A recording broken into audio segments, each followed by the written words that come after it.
How are you applying AI and grit to your business? I think for us, we're looking for various advantages that come from AI for the business of venture capital. So the first thing we're looking to do is an information advantage.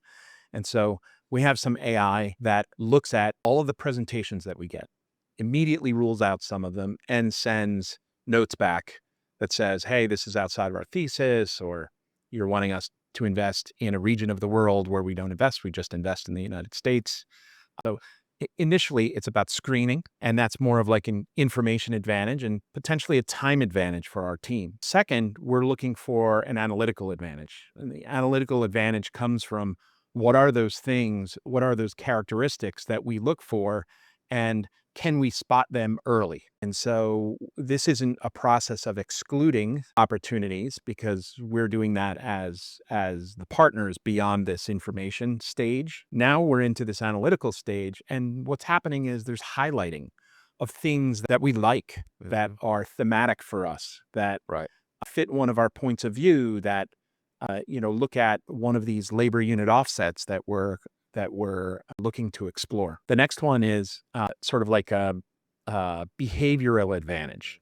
It's not ready for prime time, but we're building an AI that sits in the investment committee meeting with us and plays curmudgeon. So that's the behavioral advantage, and then sort of the last thing is a market advantage. And with that, we're taking in a number of data streams Right. once we've made an investment, and we're adding value to our companies by giving them environmental information about their industries or key movements. That's all in place of, a young person sitting there just grinding and grinding and grinding. Now you can have those young people doing more productive things.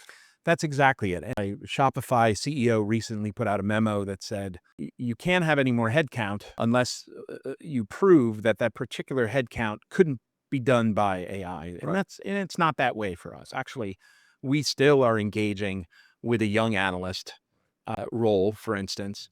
But that young analyst using all of this information, analytical, behavioral, and market advantage is able to be much, much more effective Right. and much more effective at using their human characteristics.